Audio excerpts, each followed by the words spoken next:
This Meeting. conference will now be recorded. Yes. Yes, you heard what I said. Welcome everyone to the June meeting of the Harwich Golf Committee. And pursuant to the governor's directive, this meeting is being presented virtually. Communication was advertised through the agenda as published. And our invited guest today is Roman Greer. And at this time, we've tweaked this a bit. I would open up discussion on any matter to the public. And as such, I don't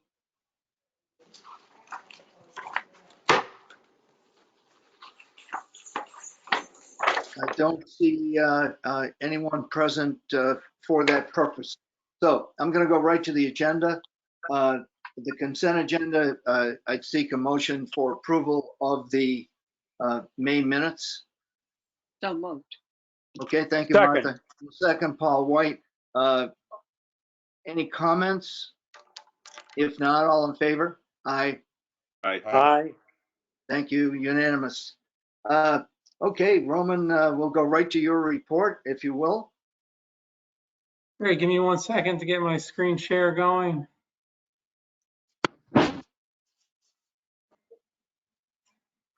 How's that? Can everybody see that? Yeah. Yes. Yes.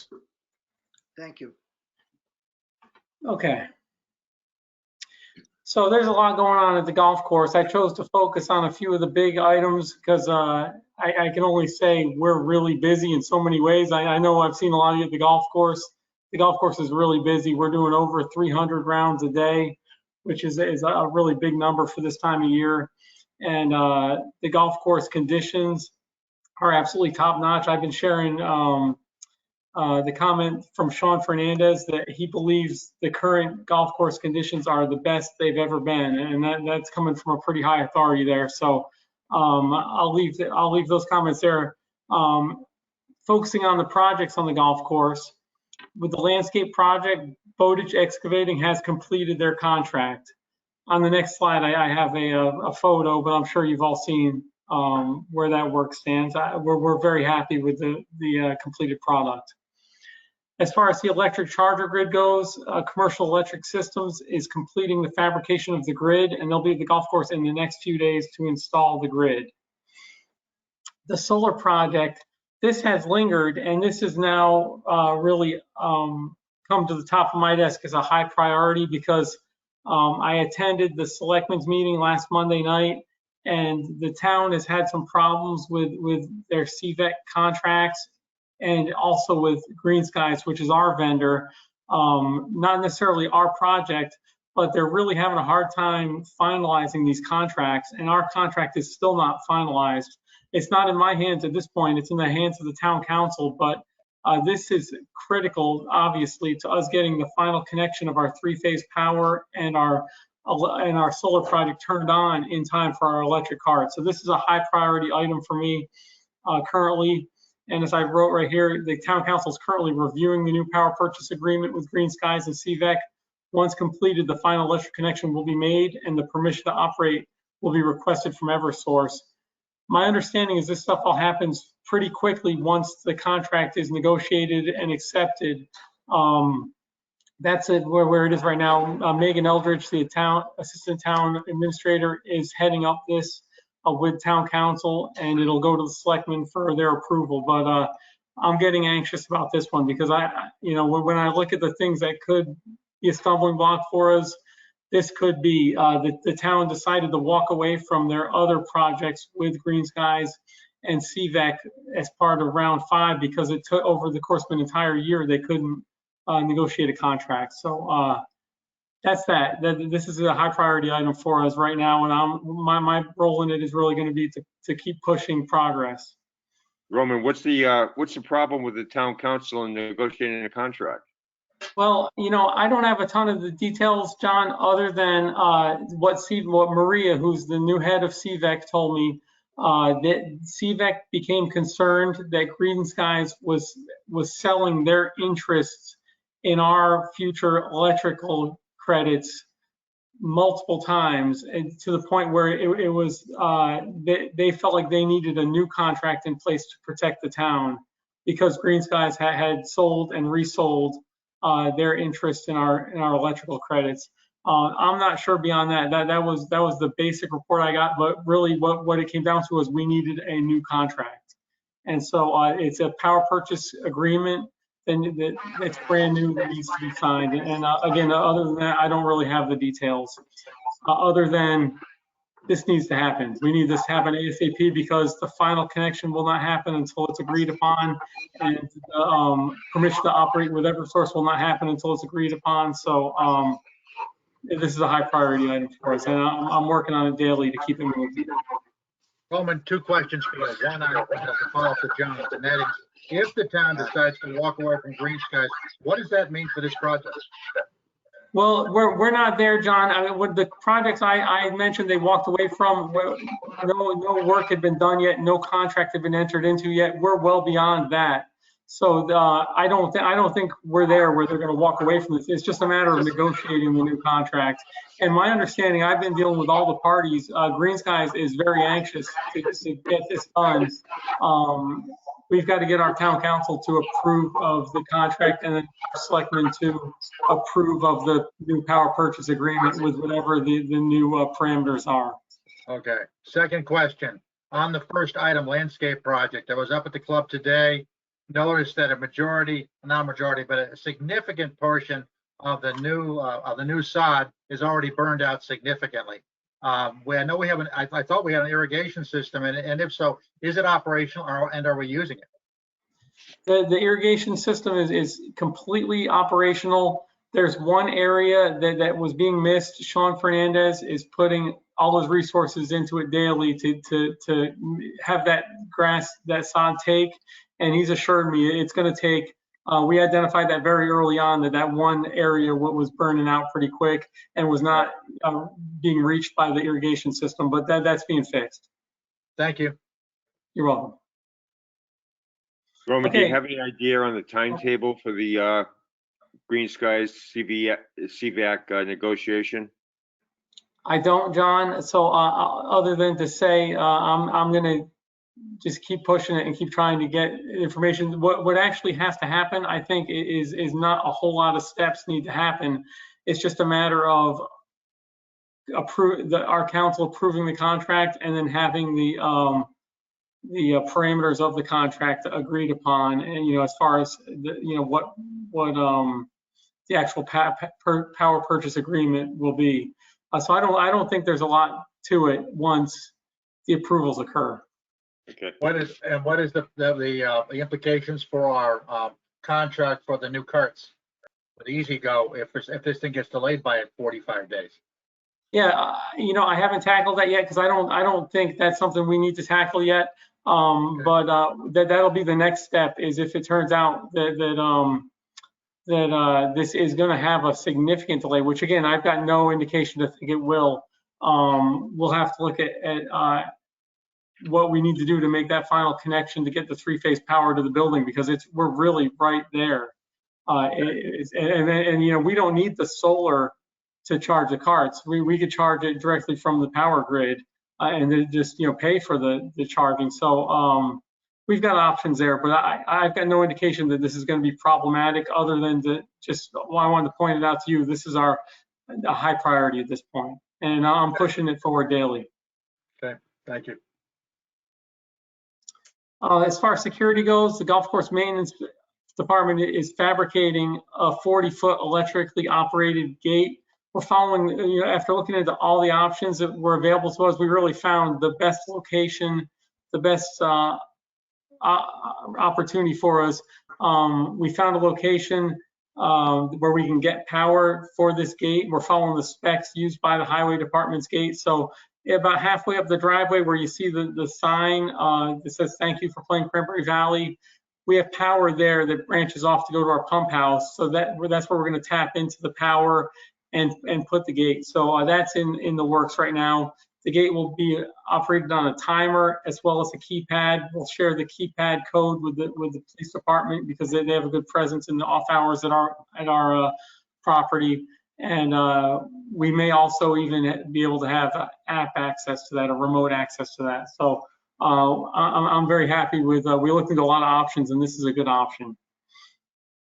As I said here, once these aspects of the project are complete, we'll need to do a project budget review to plan the final phases, such as the big one we still have to come is the reskinning of the maintenance building. So I think at the next month's golf committee meeting, when we've received our final bill from Bowditch, which we're still waiting for, and hopefully from CES on the charter grid, we'll be able to do an accounting of the full project budget and look at the remaining aspects and prioritize them and see, what's doable. Because I think we have in mind that, we saved in some areas, we lost in other areas where they came in over budget. So I think we're still in good shape to get everything done we need to get done. But before we move on to the next phase, we should do an accounting of the project budget. And so, Clem, I'll tell you now, I think that should be an agenda item next month. So I can discuss that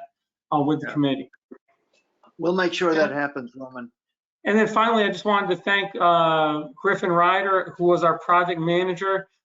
He was our third project manager on this project, strangely enough. Bob Caffarelli, the former engineer, then Chris Clark, the former town administrator, handed it off to Griffin Ryder, who's been our project manager. He just accepted a job to be the director of DPW in Brewster. So I wanted to thank him for all of his input because he really helped us get this latest wave of things done with this project. So thank you to Griffin.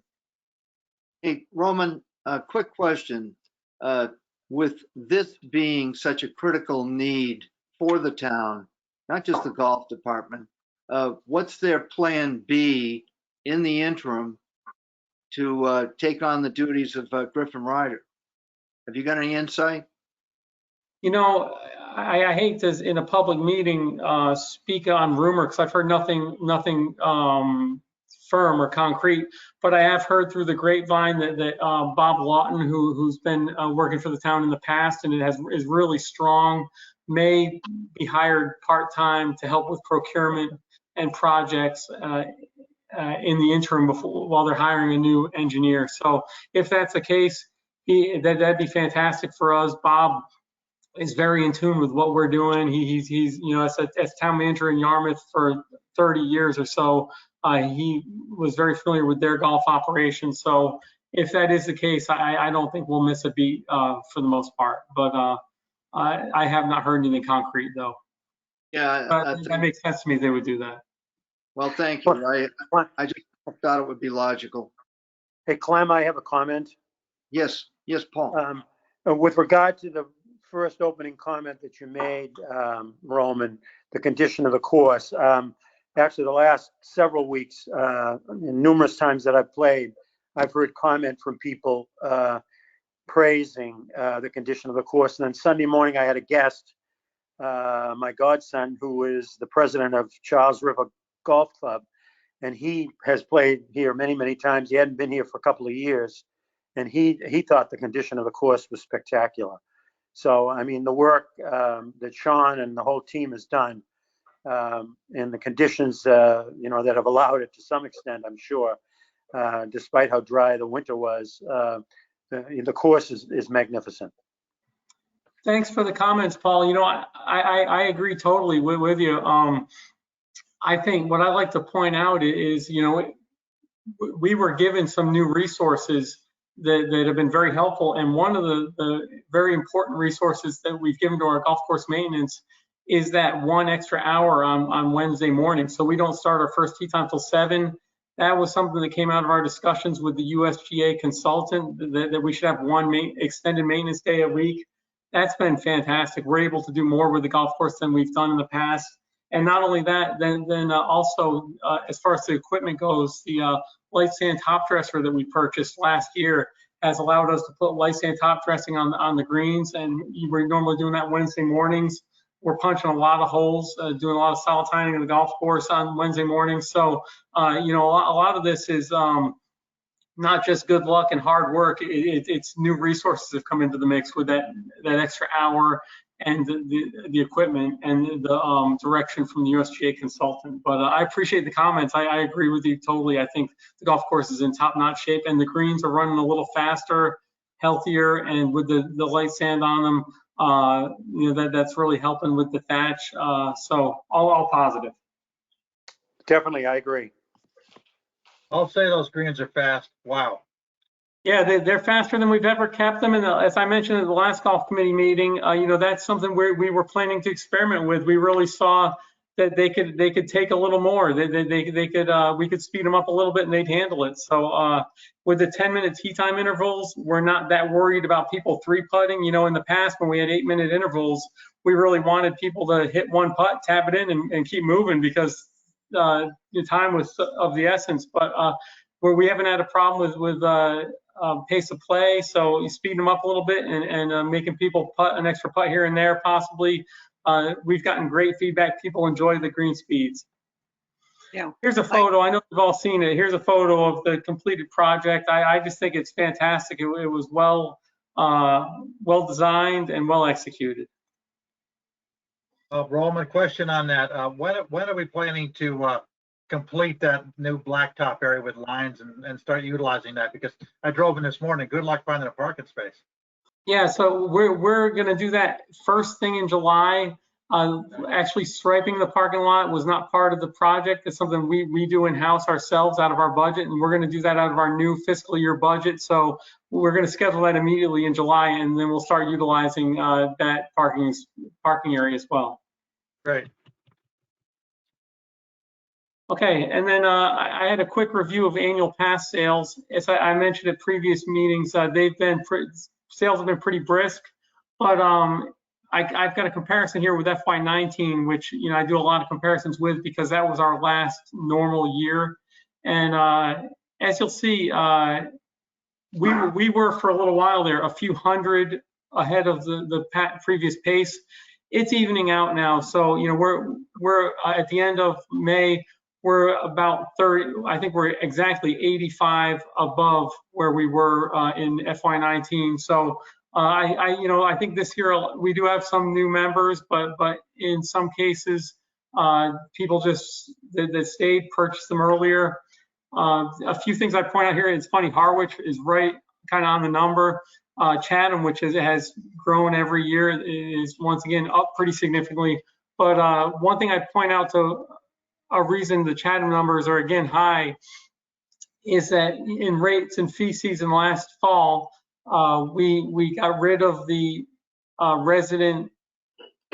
Chatham resident ability to purchase young adult and junior memberships. So now any young adults from Chatham are now they're not appearing as young adult memberships; they're appearing as Chatham memberships. So that's one contributor to why that number is higher. But again, that number has continually gone up.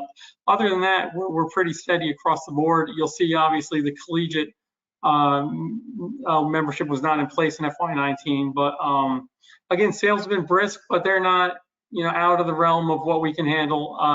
Last year at the mid-season point, we had 1,177. So we're not even where we were, at the high point last year. Roman, just Yes. a comment. I really like that trend as far as the young adult membership is concerned, as well as the collegiate. And just as a side note, I was hitting balls at the range, and every single station at the range was filled. And I'm gonna throw a guesstimate out there. The average age was about, excluding myself, of course, but about 25 to 30 years old. It just, I wish I had a picture of it, because I think that's a good thing. Well, the range is absolutely killing it. I mean, when we look at the revenue numbers, the range is really a one standout in our operation that is performing higher than any other part of our operation. It's really fantastic. And you know what? It's funny that you say that what the segment of the population you're seeing at the golf course, Clem.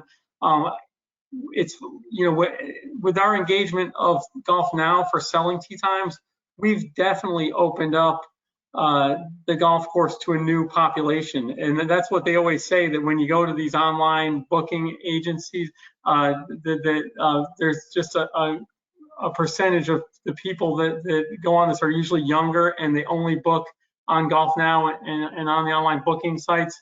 We're seeing new people at Cranberry Valley, and I'm sure that's having an effect on the range. They're coming in, they're booking their tee time on Golf Now. When they get there to warm up, they're seeing the range and how, I mean, our range is fantastic, and they're coming back and hitting balls at other times. So I think I've definitely noticed what you just said. I'm seeing new people at the golf course, some younger population, definitely for both tee times and driving range. So it's very positive. Oh, that's great. Anyone else? And then I've got the financial spreadsheet here. I don't know if anybody had any questions. I emailed this out to everybody last week. Just let me know if you have any questions. I think one comment I'd make about where we stand financially. I know annual comparisons with last year, which is was such a odd year, are difficult. My latest projections, when compared again to FY19, which was our high watermark for revenue, we were at about 1.895 million for revenue for the fiscal year. We're outperforming that currently. So I think this fiscal year is going to end up in the high 1.9s for revenue, if not hitting 2 million. And it'll be interesting. I'll share it with you at next month's meeting, you know, the more recent numbers. But it shows a trend that really comes from the committee decisions that have been made, or decisions made on the committee level, where we're seeing more revenue coming in from the annual pass sales, but we're actually down in greens fees because we have chosen to give a higher percentage of tee times to the annual pass holders. So overall, it's a very positive trend in revenue. And I think that's what we're trying to do. We're trying to still meet our goals for greens fees, but also accommodate as many annual pass holder times as possible. I think the numbers bear that out. Hey, Roman, could you go to the second shot that you had on the handout? So, John, well, you mean the stuff that was below this on the handout? Yes.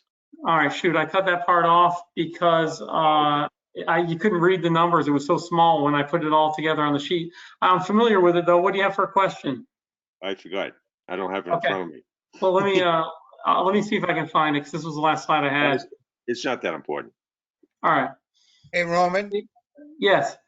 could you, if it's easy enough to do, since FY19 was a good comparative and it was our high watermark, could you add an FY19 column to this spreadsheet with the numbers? Sure, I can. I mean, if I mean, not right now, I mean, but okay. you know what I'm saying? If you get a chance and you could send it out, if that's a good solid year for us to do the comparative analysis, I'd love to see it. Okay. I mean, so let me just bear with me for a second. I mean, so I can mail that out. I don't know if you can see this. Can everybody see this right side here? Yes. Yeah. Okay, Yes. this is actually it. So I can mail this out. I've been kind of keeping those numbers on the side here. So I'll mail this out to everybody so that they see it and have time to digest it. But that's the comparison to FY19 I've been keeping as well. Great, thank you. You're welcome. And Clem, that's what I had for you for a director's report. You know, just a couple side items. You know, we're obviously at the end of the fiscal year. We're working with a very tight budget. At the end of next golf committee meeting, I'm hoping that we could possibly have end of fiscal year numbers, but they take a little while to shake down. The governor rescinded his state of emergency 2 weeks ago. That ended CARES Act funding for our starter shed position. You know, that's really helped us get by with a tight budget. So we're working this upcoming year, as I mentioned, with a cut budget, and we've lost the CARES Act funding. So we're going to be working very tightly. We're committed to still staffing the starter shed check-in station because it's just so good operationally for us, but we're going to have to find efficiencies elsewhere. And then just as a follow-up item, both the Men's Association and Women's Association have endorsed the changes to the new handicap allocation. We're going to print new scorecards in July that'll represent the new handicap allocation. And that's all I have for you. Yeah, Roman, thank you. And the scorecard issue, that's timely in and of itself. Okay, as per the agenda, the next, and it's a good segue, the next item is under new business, and because, and I'm sure that especially with the advertising that was included in the men's US Open golf, I'm sure you're aware of the emphasis that was put on junior golf at large. And I mean, I think it's commendable that we're right in step with that trend. So Roman, if you would, thanks. Great.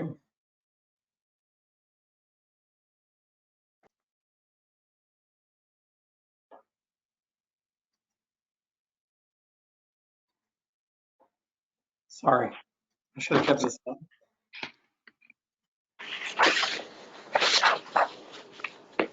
Okay, so here's what I sent to everyone. As I mentioned when I emailed this out, what I think would be appropriate, Clem, I'll go through this, but the highlighted items, I'd love to get of committee vote and endorsement because it is going to be reserving either tee times or areas of our operation. So the drive, chip, and putt qualifier is this Thursday, beginning at 9 a.m. on the driving range. Again, that's the only drive, chip, and putt qualifier on the Cape. So we're hoping a lot of the Cape kids are taking advantage of this. It's completely free. I've contacted the Cape Cod Chronicle. They're going to send a reporter to come take pictures. So we should see that written up in the Chronicle. That's a very exciting event that will be run by members of the New England PGA. The kids have to pre-register for that? Yep, they pre-register online. So they've already got 82 registered. I believe that's a full field. Wow. What's the age group, Roman? Age group is 7 through 17, I believe. And the kids have been emailed, the registered have been emailed their tee time, and they'll hit 3 shots from each location, drive, chip, and putt. So for the kids' experience, it's actually pretty quick. They show up for their tee time, they hit their 3 shots, they move on to the next station, hit their 3 shots, move on to the next location, hit their 3 shots, and then turn in their scorecard. So it'll be a flow of kids coming at different tee times throughout the morning. That should be, Roman, that should be a good incentive for Ron Leidner too at the hot stove. I would imagine there'd be a lot of, parental companionship, et cetera, not just the kids themselves. It's a nice opportunity. He's well aware of what's going on there. And, I think we do a good job scheduling this, that we schedule it hand in hand with the Cape Cod Women's Golf League shotgun that's going off at 8 o'clock that morning. So Ron's going to have his hands full with the Cape Cod Women's Golf League first thing in the morning. Then he's going to be preparing to serve them lunch after, I believe.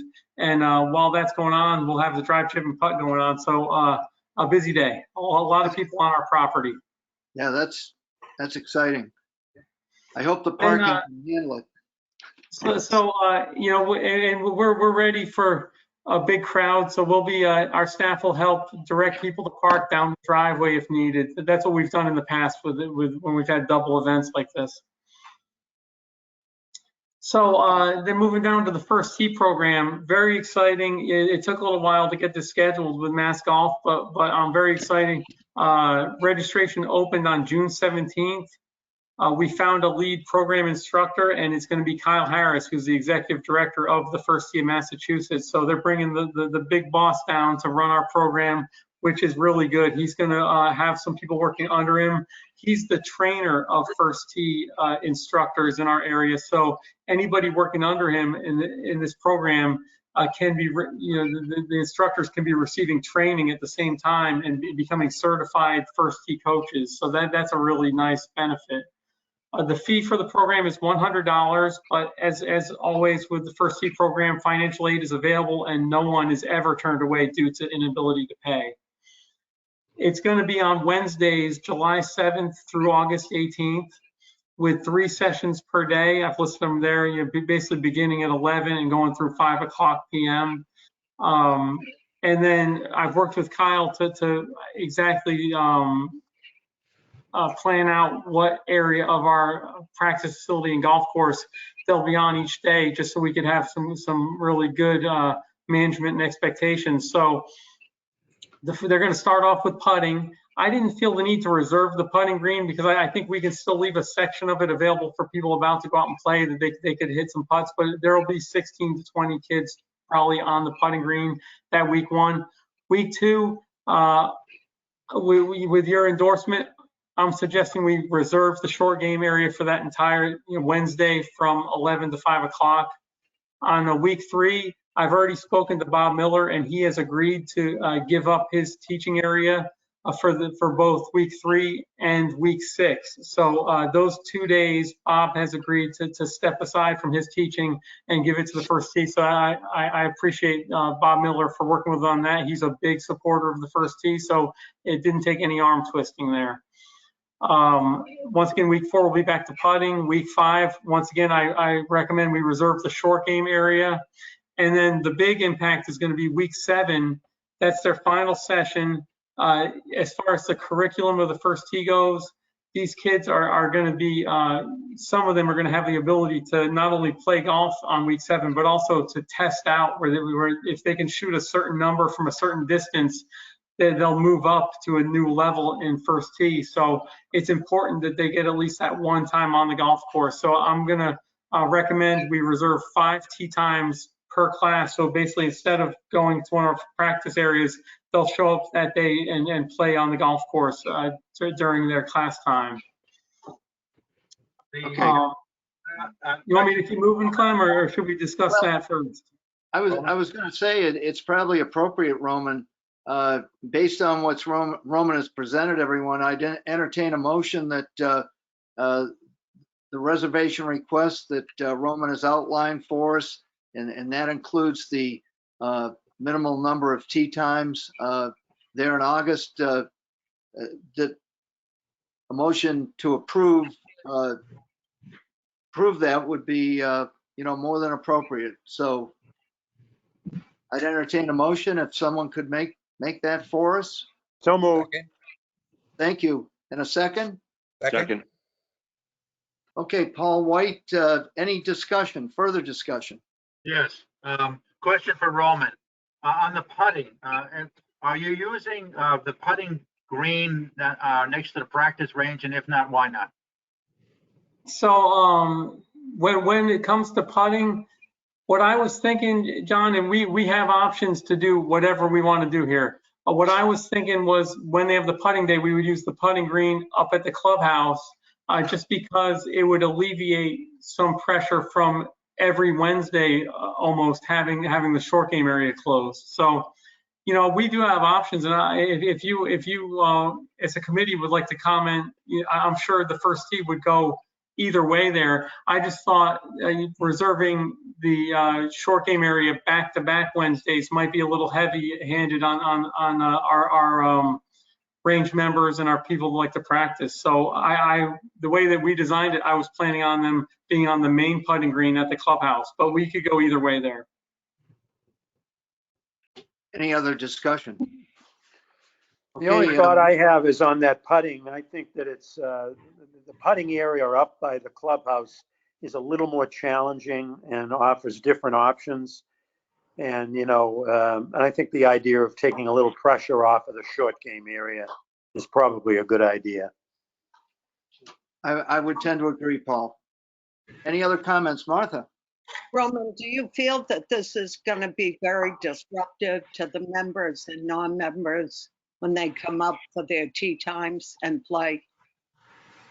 I don't, Martha, because as far as the members go, what my plan is, I send a monthly email out to the membership. I would send them this exact schedule and just let them know which Wednesdays what will be closed. So I'd expect them to have good expectations there. We very rarely have non-members that show up to do a whole lot of short game work before their round. So I think, when they want to hit some putts before they play, I think it's appropriate to ask the first tee coach to leave a hole or two on the putting green so people can warm up before they go out. I don't think it's going to be very disruptive. In fact, in my past has really told me that when people come out to play and they see the junior programs, they just have nothing but positive things to say, and they like to see that stuff. It's really something that we get a lot of positive comments on, and people are less worried about being disrupted by it. Thank you. Okay, folks. The motion is on the table. So without further discussion, all in favor? Aye. Aye. Okay. Any nays? It's unanimous. Thank you, folks. Thank you. Okay, Roman, the PGA Junior League. Okay, so PGA Junior League, once again, we're in our 6th season here, so we have a very established program. It's headed up by our head pro, Dick Fagan. So far we have 23 kids registered, which is 2 teams. We're competing in an all Harwich league once again, which we created a few years ago, where we have 2 teams and Harwichport has 2 teams. And it's really a great situation where you're not just always playing the same golf course, but our kids get to go play at Harwichport, and they really have a feeling of having home games and away games.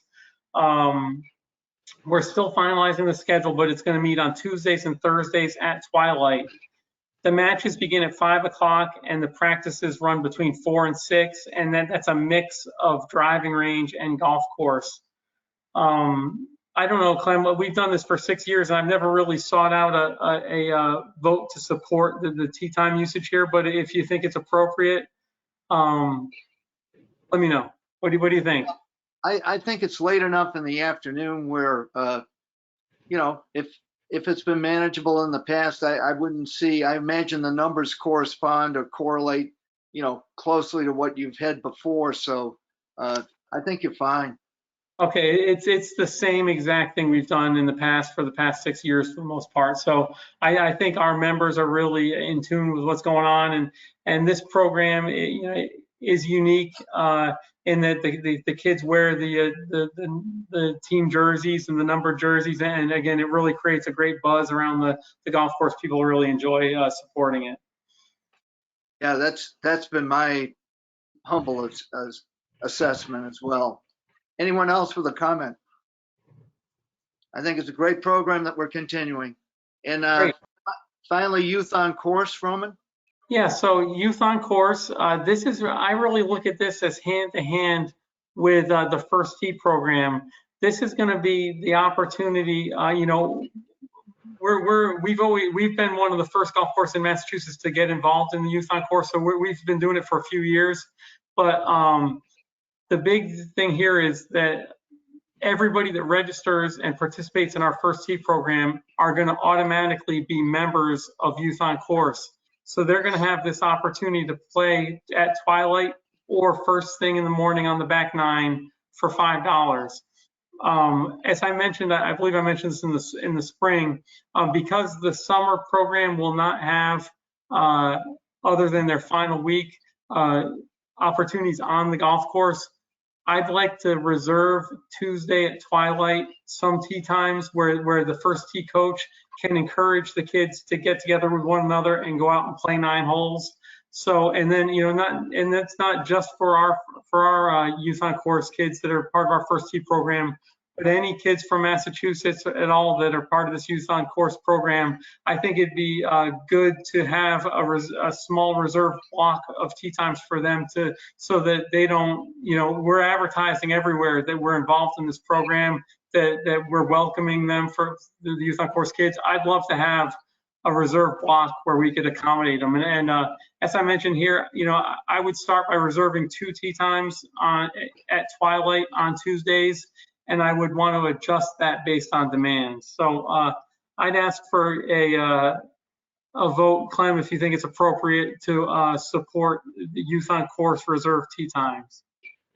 Yeah, I think it's definitely worth endorsing, Roman, and I'd ask someone on the committee again to make a motion to that effect, that we reserve the tee times, give Roman that flexibility to adjust as far as demand is concerned.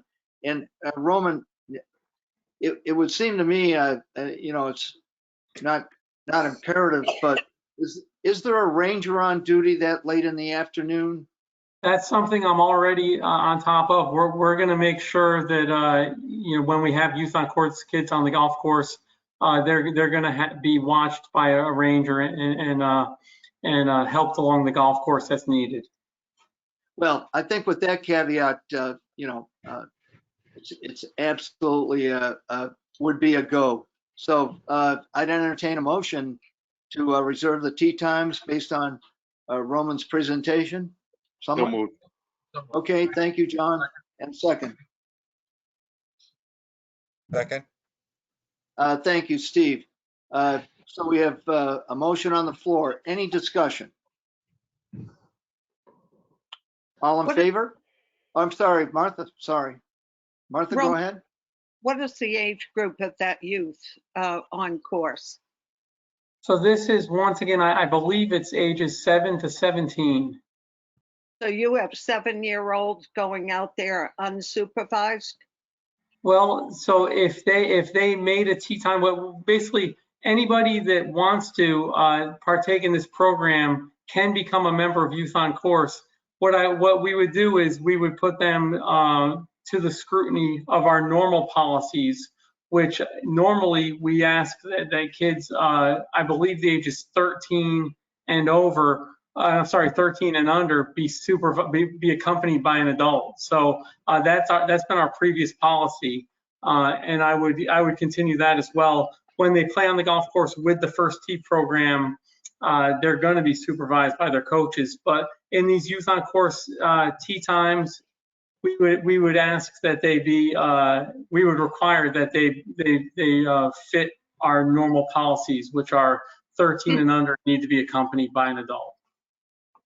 And these twilight times, are they pretty full right now with members and non-members? It depends on the day of the week. The reason I chose Tuesday is Tuesday is a very light day for twilight tee times. Okay. Because I Good know questions. Good in questions, Mark. overflow, people, because they can't play 18, many of them go out on the back 9 in the morning and do twilight in the afternoon for 9. So Sure. I think we need to be aware of that. Sure. No, I know we are. The one thing that I'm sure this is going to be a very busy golf season. The one thing that I'd point out is, I monitor the overflow list every day, and this has really been a different year than last year. I'm sure we're going to be busy, but for today, there was no overflow list. So everybody that requested a tee time today was accommodated. I know that's not always the case on weekends and such, but we're definitely not seeing the number of overflow tee times that we had last year. That was a really unique year. So, but I agree with what you're saying. I think that it's important that if we're advertising the Youth on Course program, and especially we're trying to foster this brand new First Tee program, I think it's important that we offer them access to the golf course, because it's pretty well known that junior instruction programs that only take place on the practice facility really fail. You've got to get the kids on the golf course. And so I think it's an important aspect of our First Tee program is that coach can say, gather together, make tee times, and come on out and play. And it's not going to be the young kids that are trying to play. They'll join on with mom and dad. We're hoping to get those middle schoolers young high schoolers out playing golf, getting dropped off with a $5 bill and they can come on out and play. I think with the First Tee program, the PGA Junior League, and the Youth on Course, it's very exciting. And I think anything that we can do to encourage junior golf is just a move in the right direction. Okay, Steve Bellata. Steve? I couldn't agree more with Roman and John, and I would just throw one idea out, just as an idea. If and when, Roman, you run into issues with young people that are part of Youth on Course or whatever, that are only hindered by playing because of the lack of availability of adult supervision, I know I would, and I think you'd have no trouble whatsoever getting volunteers from the membership to ride alongside these young people to help supervise them and talk to them about the course and golf etiquette. It'd be a wonderful opportunity. So if you ever get feedback that that's an issue, I think we should look for volunteers, because anything we can do to encourage the young folks to play the game and play it properly, I think is a win for everybody. That's a good I point, agree, Steve. Steve. I've had that in my back pocket. We've done that in the past where we've asked some members to go out and, really ride. We provide them with a cart and ask them to ride on the cart path and kind of stay away from the kids unless a situation comes up where they're either playing slow or they're taking backswings too close to each other and something dangerous occurs. I really think we're going to see the kids that show up for these tee times more the golfing type, but that is something that I agree totally with you, and I'm sure I've already actually got a file in my email with members that have reached out to me offering to volunteer for our First Tee program, and so it's that Tuesday night Youth on Course. That may be one area where we ask people to volunteer and give them a cart just to go out and supervise a little bit instead of our golf course ranger who has other responsibilities. So really what I want to do is see who's utilizing them. If it is the 15, 16-year-olds that are already golfers, or if it's the brand new golfers that we want to welcome out, but are going to need help. They can't just go out there and do it on their own. And so we'll play it by ear in that regard. But I think having member volunteers is something I had already considered we've done in the past, and I'd be very quick to do it again. Great. Okay, Steve, that was great input. Folks, without further discussion, I'll call the vote. All in favor?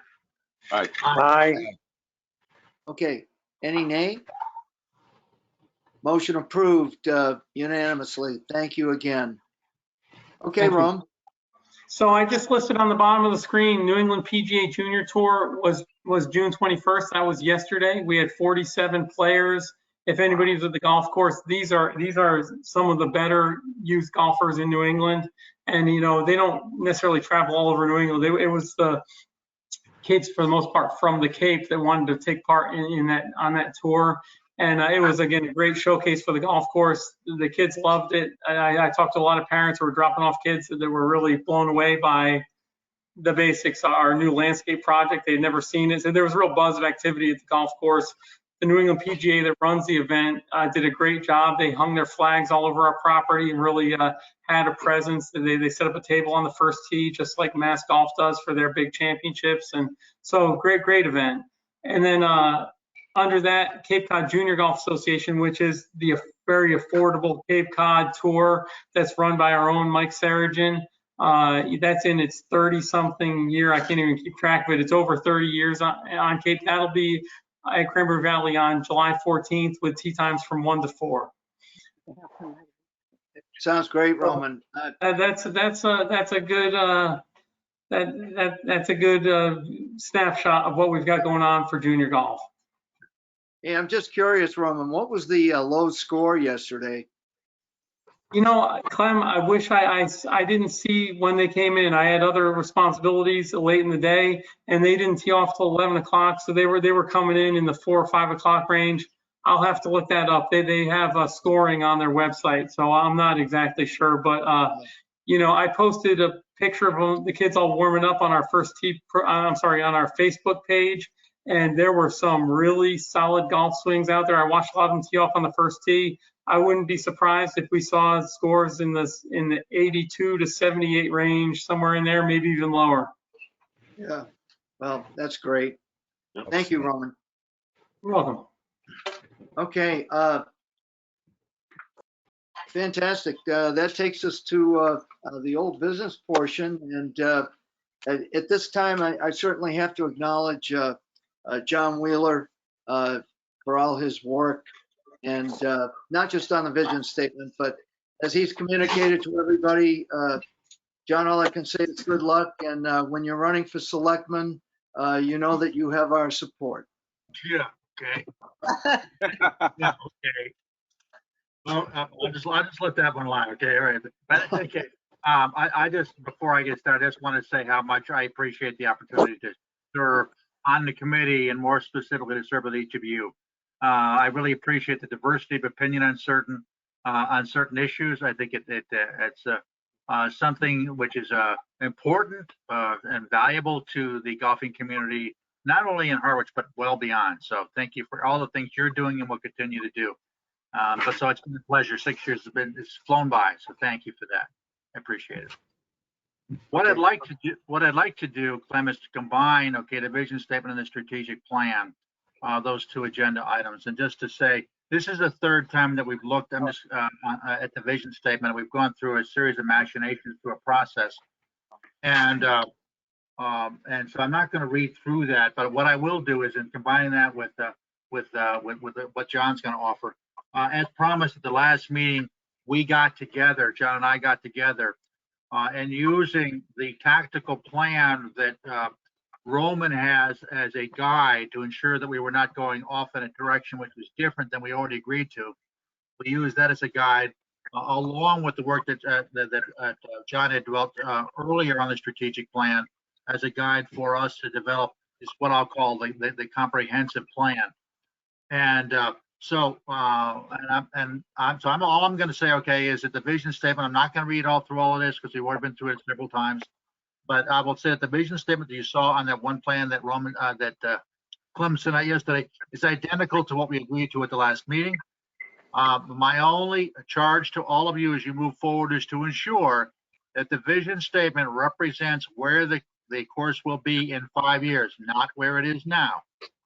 That's the easy way out. Okay, so continue to charge forward, okay, with a vision statement that looks 5 years out, and make sure that it represents that vision, because this is a living, breathing document. It will change over time. So with that, I'm going to let John take over with the rest of the strategic plan elements. Okay, John. Clem had sent out the updated strategic plan. You've all had a chance to read it, I'm sure. The only comment I want to make in there, number one, is going to the goals and priorities.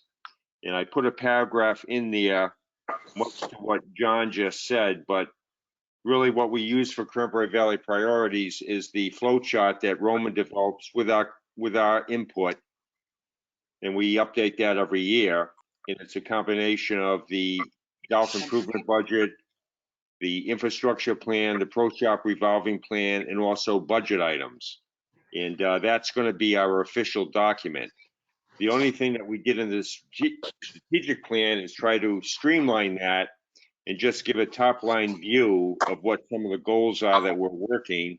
Because if anybody from the town, or if anybody that comes on to the committee, they have an idea of what our goals are, such as, tree work, bunker renovation, cart path renovation, heat complex renovation. It's stuff that we're ongoing working over the next 5 years. And on Roman's priority sheet, it's detailed what year that we're going to be doing that, and the amount of money that's been allocated or estimated to get that job complete. So that also includes the irrigation system, which is the long-term plans, rather, which is the irrigation upgrade that we have. And I think the one now that we really have to put our focus on short-term, by short-term I mean the next year, is to put some really good, strong thought between the putting complex and the junior 3-hole course, because whatever we're doing, we just heard some exciting plans from Roman in terms of the junior programs that we have going right now. And that's definitely the vision or the future of golf. And I think if we can really take that one step further and work on the putting green and the 3-hole short game course, it all ties together, and it would really put Cranberry Valley at the top of the page when it comes to what we're doing for the game of golf. So I think a lot of that is really coordinated quite properly. So did anybody have any questions on the strategic plan that they reviewed? Yeah, John, one item we can, gladly cross off, the stump grinder, as I mentioned to the committee, I don't know if people remember, but it is literally physically sitting in the highway department major barn complex that has been purchased. So, we could probably, give that a check or take it out of the short-term listing. Or change it to actually do the grinding. Now that it's been purchased, let's put it to work. That was great. Yeah. That's great news. Stump Scott. grinder usage. Yeah. Stump grinder usage. Yeah, I have a small correction on the vision statement, and I think it's just a misspelling, I'm assuming, but I want to correct it. Superior. On the second line should be superior, I presume. Yes. You are correct. But to John's point, I think the short term and the long term with that updating on the stump grinder, I think it gives us all the things that we need, and the whole thing is lined up very nicely.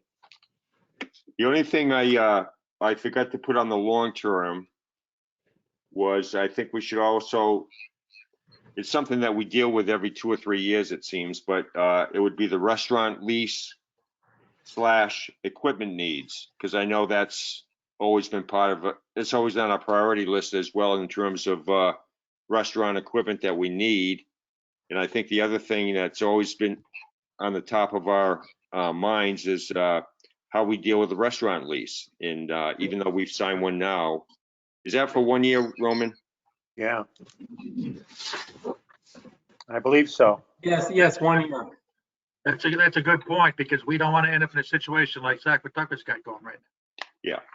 So we can never think too early about that. Any other comments on the plan? Yeah, John, if I could, in terms of long range, and Roman, I kind of throw this out to you as well. When we look at that design for the putting complex and the 3-hole junior complex, do you think budgetary wise, considering the way your projections look and so on, is it your plan to engage Mr. Munjum to look at the cart pathing program that we put in place in our continued work on the forward tees? Because if he's going to be available this fall, John, I'd love to see sooner than later some input from him regarding, the design of that putting complex and the 3-hole course.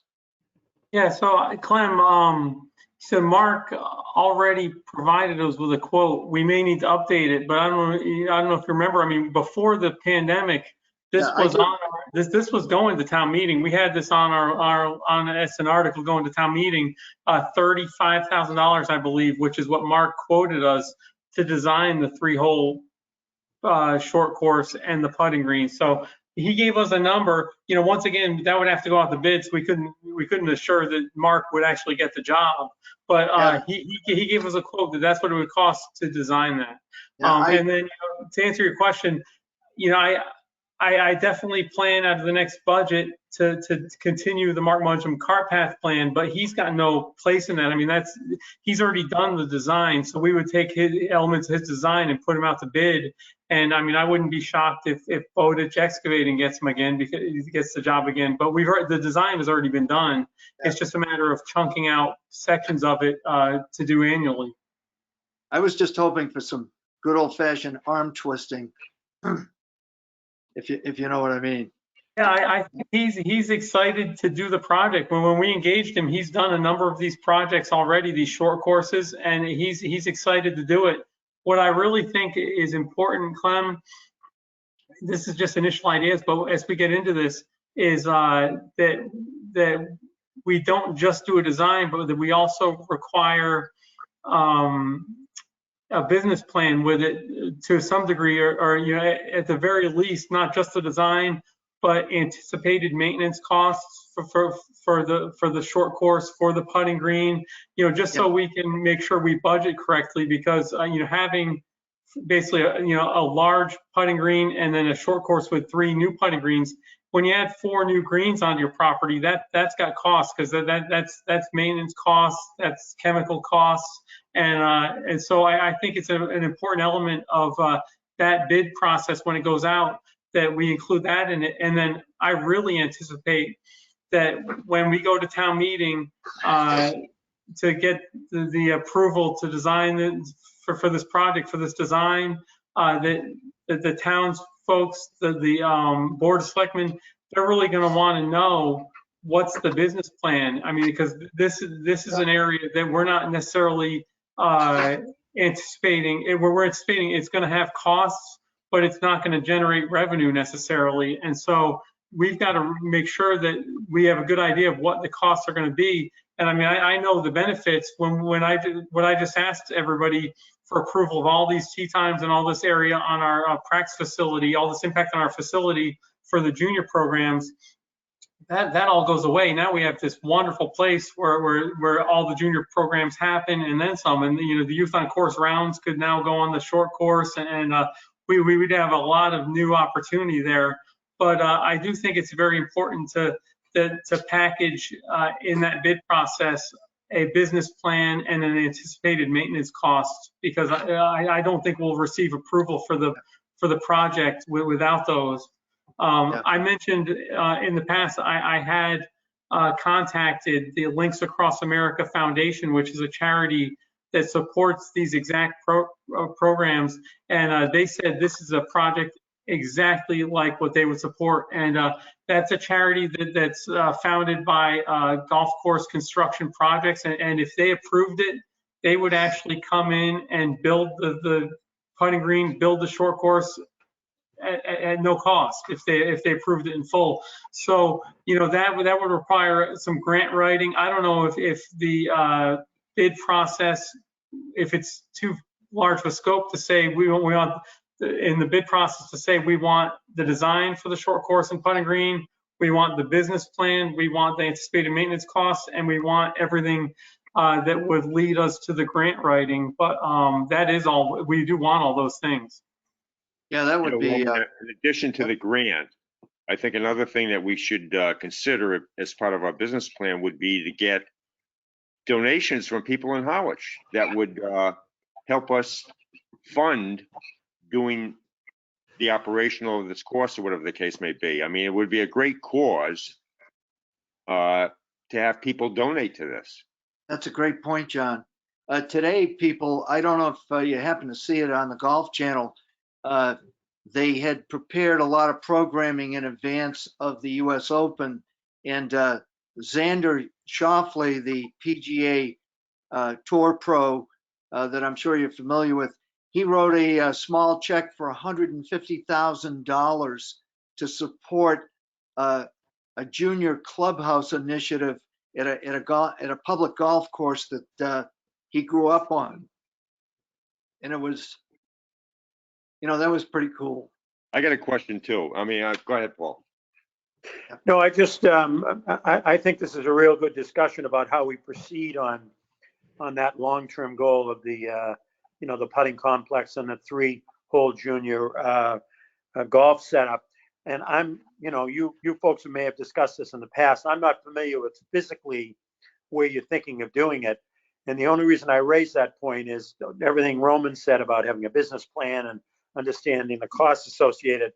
I want us to be sensitive to the fact that we have a private course feel to our municipal course. And wherever it's going to go, and I'm sure we've got the space to do it, I want it to be done in a way that is sensitive to that, because I think one of the attractions of Cranberry Valley is, you get the feel, frankly, of a totally private course based on our layout, our maintenance, our conditions, the tree removals. We were helped 2 years ago by the tornado, et cetera, and with the planning that the committee has done. And I think we want to be sensitive to that. I mean, and there's something special about this course, and I don't want to lose it.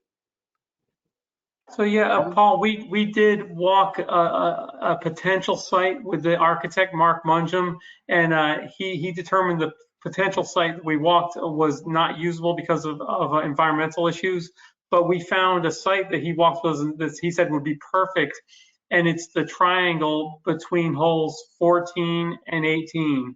That wooded area between 14 and 18, and he said that'd be perfect for it. But I agree completely with what you're saying. We would want to have a buffer all along the way so that it doesn't take away from the golf course. Steve Villado. Just a couple of questions, John. I'm assuming that these short and long-term goals are when the difference between short-term and long-term is completion as opposed to initiation, correct? Completion versus what? Versus starting. Well, actually, all the goals right now are already in the Cranberry Valley priority list that we have. Okay. So all I did is recap the priorities that we have right now and try to just condense that into some, explanations of what that priority list actually looks like for anybody. Anybody that would look at the strategic plan on the website would say, okay, what is Cranberry Valley up to right now? Well, from a short-term perspective, they know these are the things that we're working on, even though behind the scenes, we have a very detailed plan that Roman has put together, which includes that plan, the estimated cost or the actual cost, and when we're actually going to be doing it. Okay. And are these meant to be in priority order now? Or No. Okay. And Clem, what would the process be for us to potentially add things to these goals? I think it's fluid. Yeah. I think we change things just like we change the priority list that we review with Roman every maybe twice a year or so. There's one comment. I think that the full plan needs to be fluid. We don't know what's going to happen tomorrow. That could structurally change how we do business and what we do. So every element of this plan, not just the short-term objectives and the long-term objectives, but the entire plan needs to be fluid and have a life to it. Because, as I said before, we don't know what tomorrow's going to bring, and we need to be able to react to that. So this is not cast in stone. It's a good point, John. Hey, Roman, I have a question. What's the dollar amount that we have to bring it to a town meeting? Is it $50,000? So it's everything over 50,000. It has to go to town meeting.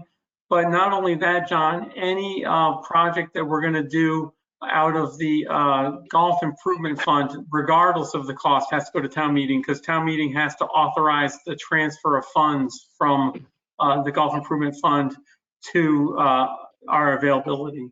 So if it's budgetary, it has to be over 50.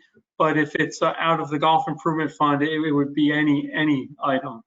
Because I was thinking between the three funds that we have right now, golf improvement budget, infrastructure fund, and the pro shop revolving fund, I would think $30,000 would be small. $35,000 we could certainly piece together somehow to at least get a plan on the books, get this thing moving, because I think we would definitely want to get a plan in place at least by the next town meeting. I would hope. Yeah, so I agree, John. I think what we need to do is really, and this has to happen in the next few months, because I agree with you, timing is going to be critical going towards the next town meeting. We've got to, if we've identified this irrigation project as a high priority, we've got to get the actual numbers of what it's going to cost to do the whole job, and then go to the finance director and get a funding plan for that, a debt plan for that bill. And once we have that, I think that's the one thing that's stopping us from knowing how much we have available in each of the funds. Because currently, we decided to start accumulating money in the golf improvement fund in anticipation of that job. And, that job could be up to $1 million. It's going to be an expensive job. So I think those are the real important things we have to do, is get the actual number of how much that job will cost to do it all at once, and then talk to the finance director about how we're going to fund it. And if we get a debt schedule from her, then we'll know what's available in the golf improvement fund, because my feeling is that this is a golf improvement fund item, and it would not be appropriate for infrastructure, and it would not be appropriate for golf revolving fund, because the revolving fund is spelled out as specifically for pro shop operations. Yeah. I think this is a golf improvement fund item. So that's my thought. I think as we decide what we want to go to next town meeting with, the most important thing in our decision making is going to be really nailing down that irrigation project, when we're going to do it, how much it's going to cost, getting the exact quote, and getting the debt schedule, and getting all that approved. And once that we get a debt schedule for that, then we know what we're working with funding. Gotcha. That's a point well taken, Roman. Are there any other comments regarding, thanks, Jack Conley. Yeah, I guess hopefully you can hear me. I'm getting confused on short-term versus long-term. As far as I know, we have no schedules for any of the items on that short-term list, and we seem to be focusing on a lot of the long-term items. I mean, does short-term mean we're going to do it in the next month or 2 years or 1 year? I guess that's what it seems like we're putting the focus on long-term. I'm not saying that's bad, but I'm trying to clarify, what does the short-term items on the short-term list mean? Because we have no, as far as I know, we have no T-complex renovation, we have no cart path renovation scheduled. Yes, we do. Yeah, one thing that I would mention there, Jack, is that we have in our budget annually $68,000 in what's called the capital outlay line item, and that's the line item that we dedicate, whatever the cart project we're going to do that year is, the cart path project, or the tree work we're going to do that year, or T renovation we're going to do that year. So I think, it could be a good conversation at next month's golf community meeting, or the following months, in one of the next 2 months, to say, how do we want to allocate that $68,000 in the next fiscal year? I believe on the flow chart that John was referring to, that we've been working on, the whole 10 cart path following the Martin Mungem plan is on there, and based on the linear feet of cart path that he designed, that's a $48,000 job. So that would really be the job for FY22. But that $68,000 can tackle a lot of these items annually, based on how we decide to prioritize. I guess, and this is where, aren't we prohibited by the town from spending money this year on that cart path? I thought we were going to do the 10th hole, the cart path renovation, and we got that canceled by the town. Yeah, so that's exactly right. We had the same year that we had the design of the short course and the design of the putting green, we also had, out of our budget, the whole 10 cart path, that was FY20, I believe. And that's when the town, due to the pandemic, put a lockdown on all of our projects, knocked everything off the town meeting warrant. And so, but starting the fiscal year that begins basically next week, we've got the $68,000.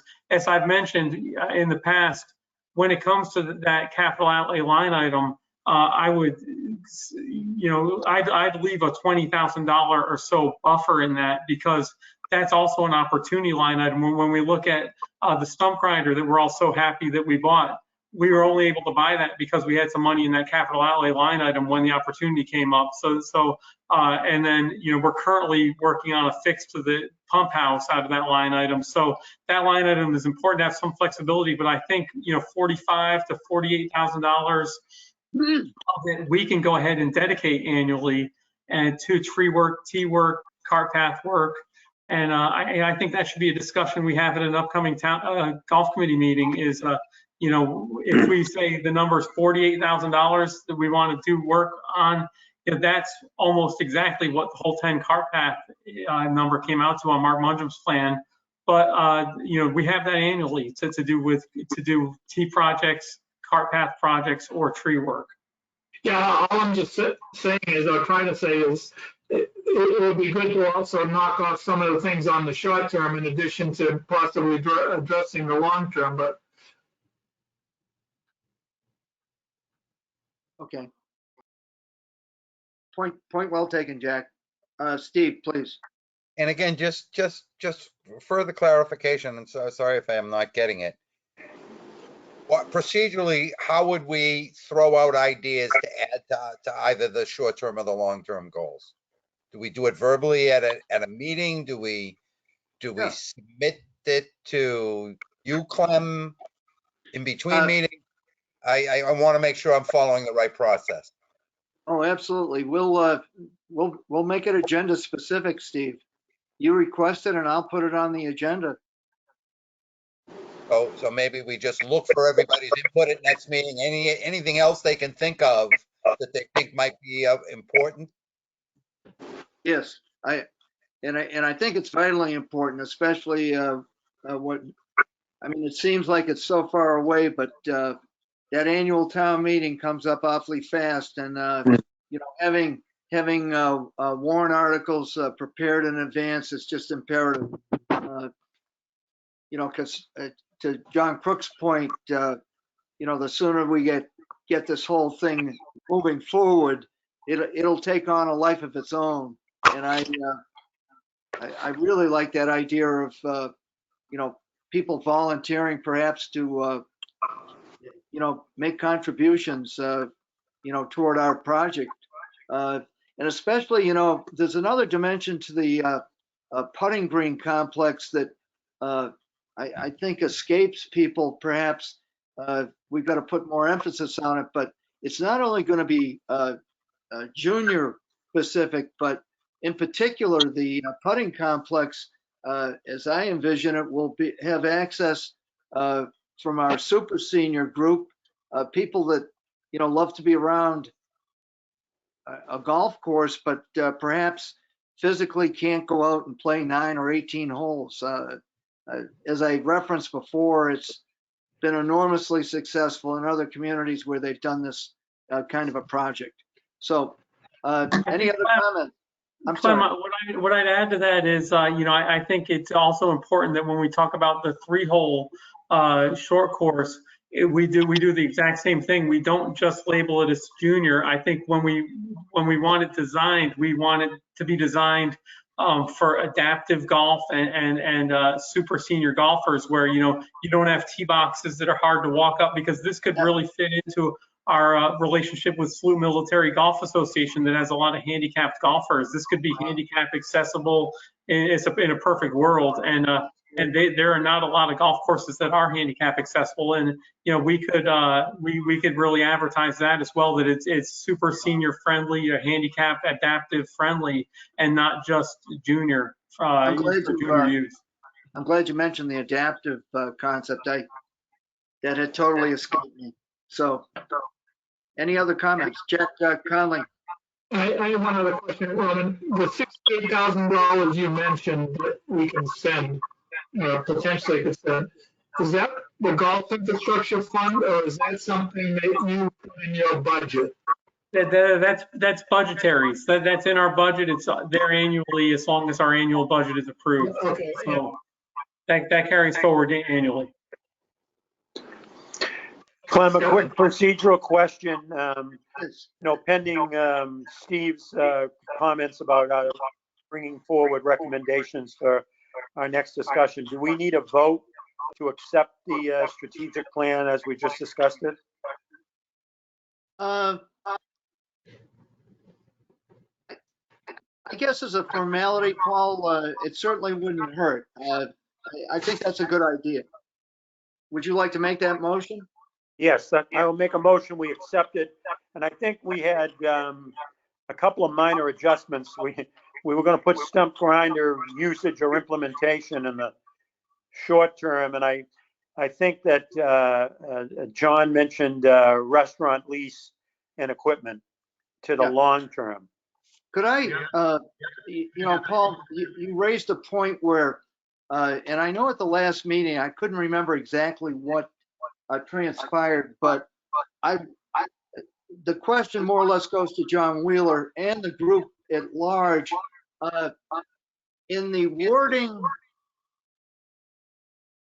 at the very end of the vision statement, award-winning youth programs and full-service restaurant. This is just a personal comment. I don't think the Hot Stove actually is a full-service restaurant. Do we want to say that? Or is everyone comfortable with the idea that it is a full-service restaurant because they don't serve dinner at all? And I look at it as a more of a golfer-friendly, restaurant experience. I think the draft, Johnny, go ahead, Jack. John? We can't hear you, John. Can't hear you. We can't hear you. No. A little hollow. Let me turn it up, okay? Hear me now. I probably, I have to turn my volume up. Can't hear it.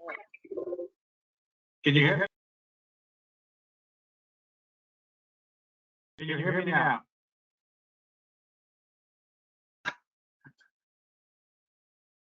Okay, John, I muted everybody except you. Okay, all right, the question is this, okay, it's now the year 2026. Might we envision a restaurant at Cranberry Valley that's full service? If not, I concur with Clem's comment.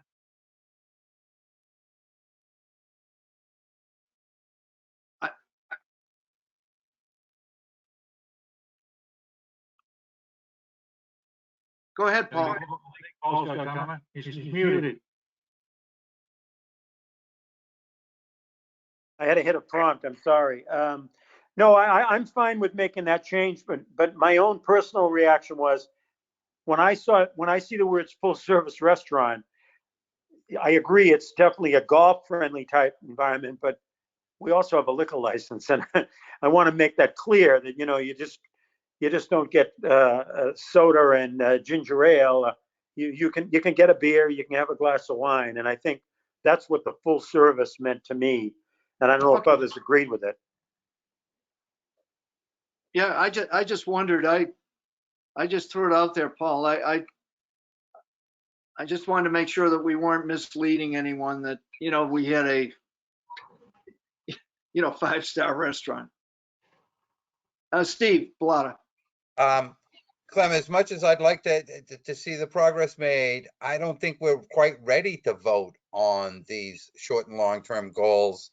We just saw them yesterday for the first time, and no one else has had a chance to throw inputs to add things yet. So I think it's premature to make a vote. Well, I think the whole point, and I'll let John Crook respond to it, but I think the whole point is that it's a living document. They're not written in stone. I mean, we have the ability to adjust as we go along. I think the spirit of the motion is just to endorse the direction that we're taking. But, you know, I'm open to the group's, you know, disposition.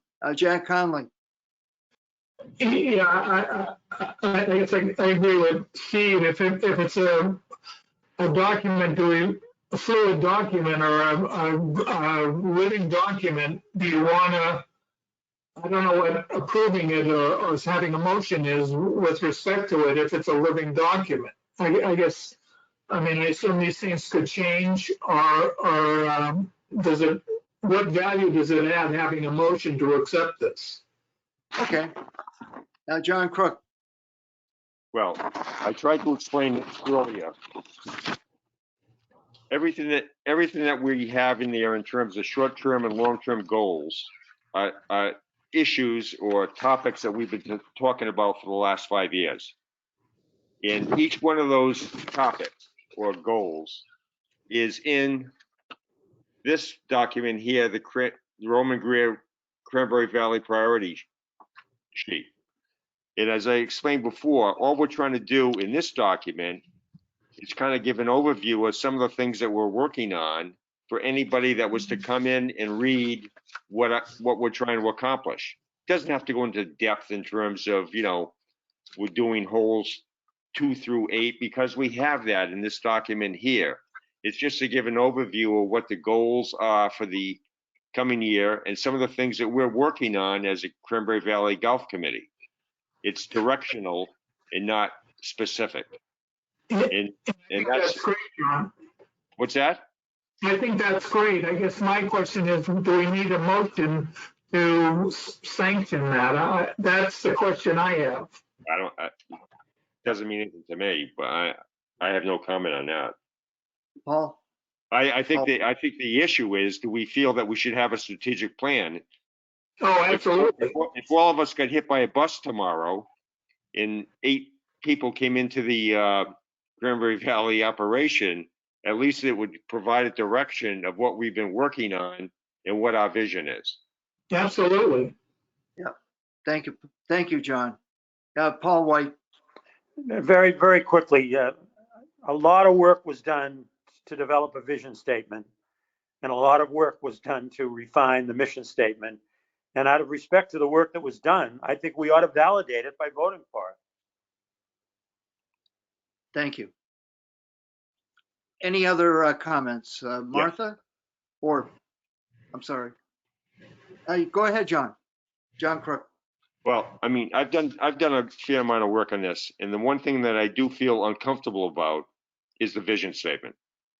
Because when you take a look at the mission statement and compare that versus the vision statement, to me, it's a rehash. And I think the vision statement does not tell us what we want to do in the next 5 years. The mission statement is basically saying the same thing. So I think that, to me, the one area that we have to do more work on and be a little bit more specific is the vision statement. Okay. Any other discussion? Okay, there's a motion on the floor and it's been seconded. All in favor of adoption of the strategic plan as outlined? All in favor? Raise your hand. Aye. Aye. Okay. John, is that an affirmative? Raise your hand, please. Okay. I've got John Wheeler in the affirmative, Paul White in the affirmative, John. And the negative votes. Okay, it's 4-3. The motion does not carry.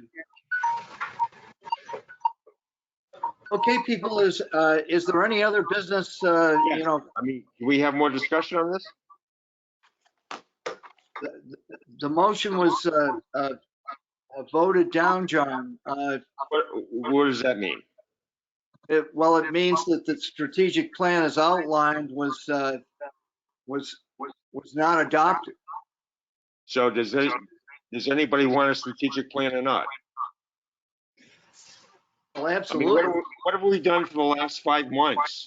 What have we done for the last 5 months if we don't want a strategic plan? I mean, all that work that we've done is out the window. I mean, what are we doing? I agree with that comment, exactly. We need to make a position one way or another to look at this strategic plan. Ridiculous. So.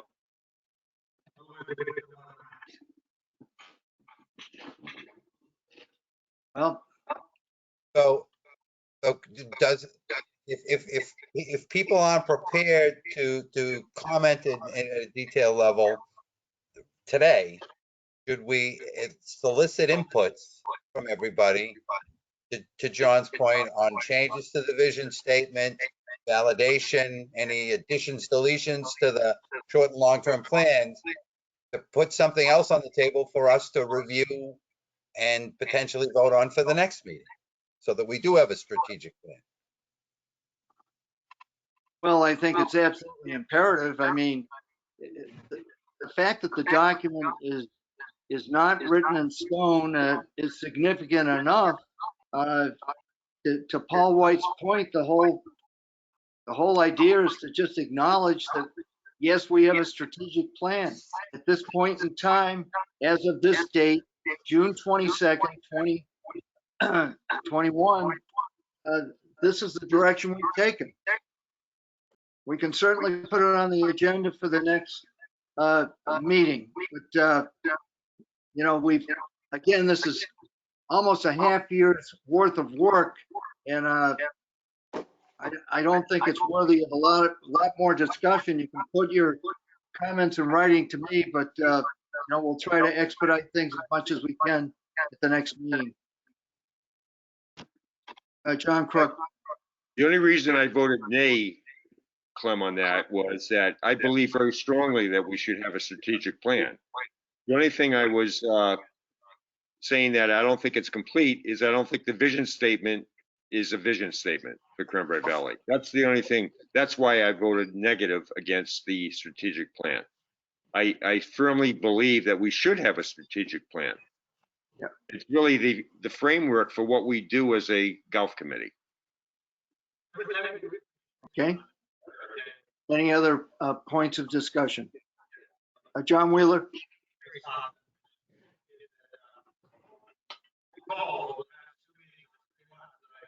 Can't hear you, John.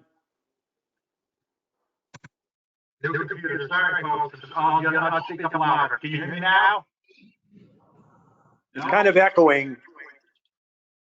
I'm going to mute everyone.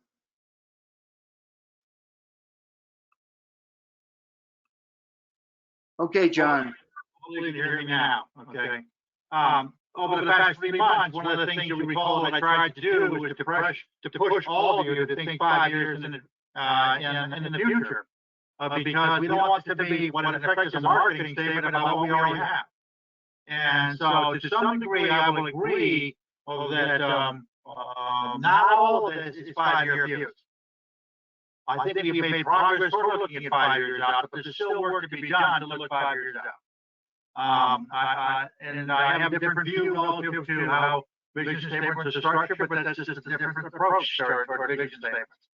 And I believe you take it through a systematic process to come up with what we have come up with, and had an ample opportunity to take a further look and make adjustments to it. Do I believe we can further and enhance this statement to make it more forward-looking and differentiate it from the mission statement? Yes, I do. Yes, I do. But that's up to the committee to decide whether you want to continue down that path, or whether you want to embrace what we have now and say, once again, not to overstate the obvious, but it is a living, breathing statement that can be adjusted at any time at the discretion of the golf committee. And I'll just stop there. Okay. If there is no other business to bring before the committee, before I entertain a motion to adjourn, I wanted to informationally share a couple of things with you. Number one, I think you'll be very pleased. We will be able to meet in person for our next meeting in July. I'm not 100% sure, but the indication is that the meeting in person will also have a hybrid side to the meeting where people will be able to, virtually participate as well if they so choose. But I need from Town Hall. Second point of information, I reached out to the newly approved liaison to the golf committee, Mr. Don Howell, select person for the town of Harwich. He was very enthusiastic. I thought he might actually dial in tonight.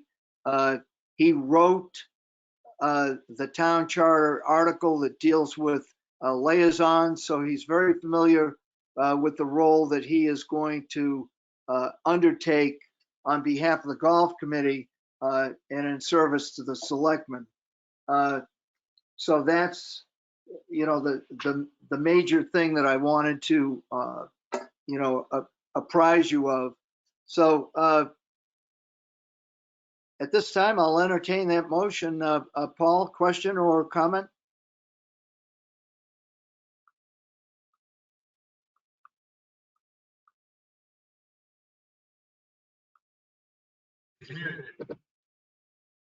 All right, you should be able to hear me now. Yeah, thanks, Paul. On the first point that you raised about meeting in person in July, I'm aware of the fact that the law now recently signed allows these hybrid approaches, and you'll get guidance from the town.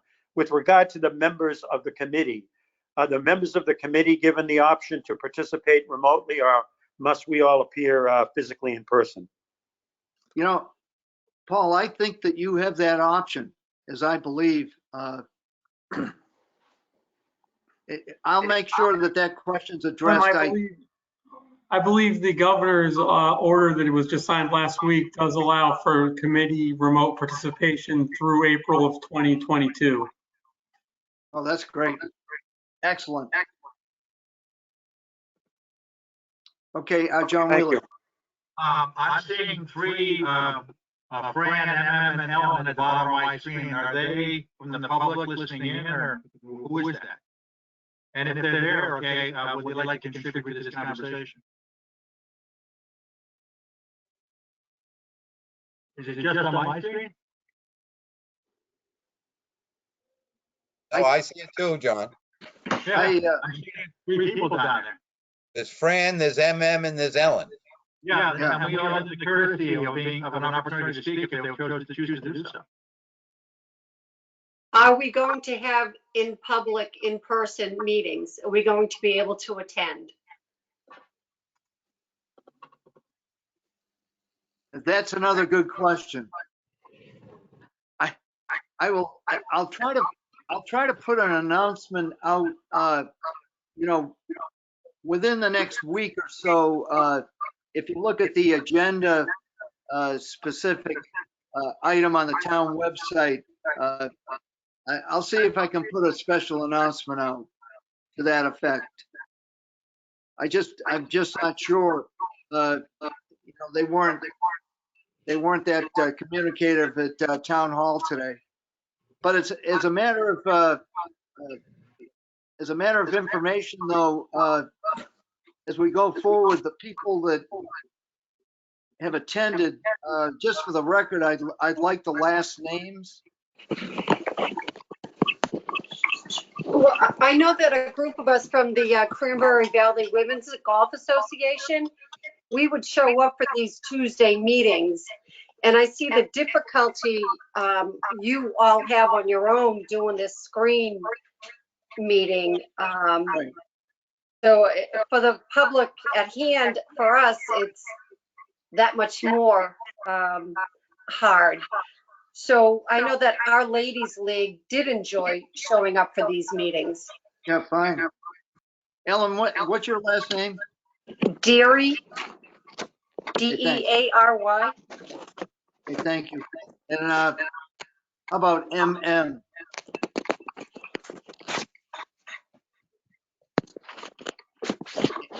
Andor Fran? Maybe she has dropped out. Well, okay, folks, I don't want to keep anyone further than this. A motion to adjourn. Thank you, Martha. Second, John Wheeler. Okay, all in favor? Aye, Aye. thank you. Okay, thanks, folks. We'll see you in July, and any pertinent materials that I have to share, I'll try to do it as much in advance as possible. Thank you. Thanks for everyone's time. Thank you. Yeah.